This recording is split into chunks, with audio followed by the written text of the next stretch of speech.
بسم اللہ الرحمن الرحیم۔ بعض مخلص ساتھیوں نے اس بات کی طرف توجہ دلائی کہ موجودہ دور میں جبکہ ہر طرف وبا اور بلائیں پھیلی ہوئی ہے اور یہاں تک کہا جا رہا ہے کہ مسجدوں میں جماعتیں تک نہ ہوں، خدا تعالیٰ وہ دن نہ لائے کہ مسجدوں میں جماعت بند ہو جائے۔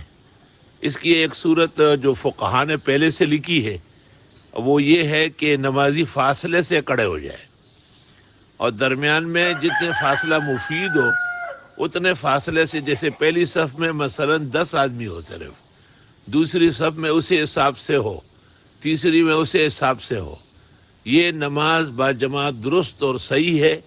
امام محمد رحمۃ اللہ علیہ سے کتاب الجمعہ میں منقول ہے، فتاوی عالمگیری جلد اول صفحہ 167، فیض الباری شرح بخاری لے امام العصر محدث کبیر الشیخ انور شاہ کشمیری رحمہ اللہ تعالی جلد 2 صفحہ 338 اور سینکڑوں حوالے اس باب میں موجود ہے۔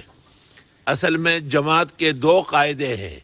ایک قاعدہ ہے اتصال صفوف کا، اتصال صفوف کے صفیں آپس میں جڑی ہوئی ہو اور درمیان میں کسی قسم کے فاصلہ و مسافت نہ ہو۔ دوسرا قاعدہ نماز با جماعت صحیح ہونے کا یہ ہے کہ علم بانتقالات الامام ہو، یعنی امام کی آواز نمازیوں تک آ رہی ہو۔ وَإِن لَّمْ تَكُنِ الصُّفُوفُ مُتَّصِلَةً، نہ تو صفیں آپس میں جڑی ہوئی ہے، وَلَمْ يَكُنِ الْمَسْجِدُ مَلْآنًا، اور نہ مسجد اتنی بھر گئی کہ یہاں تک پہنچے۔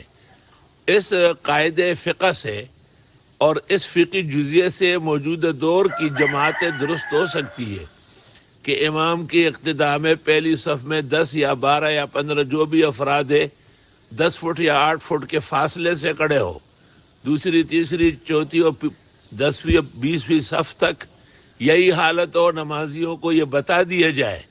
اس میں شرعی اور فقی کوئی نقصان نہیں ہے، بلکہ فقہائے کرام کی قبروں کو اللہ تعالیٰ نور سے اور رحمتوں سے بھر دے، انہوں نے اس سے پہلے اس بات کی وضاحت کی ہے۔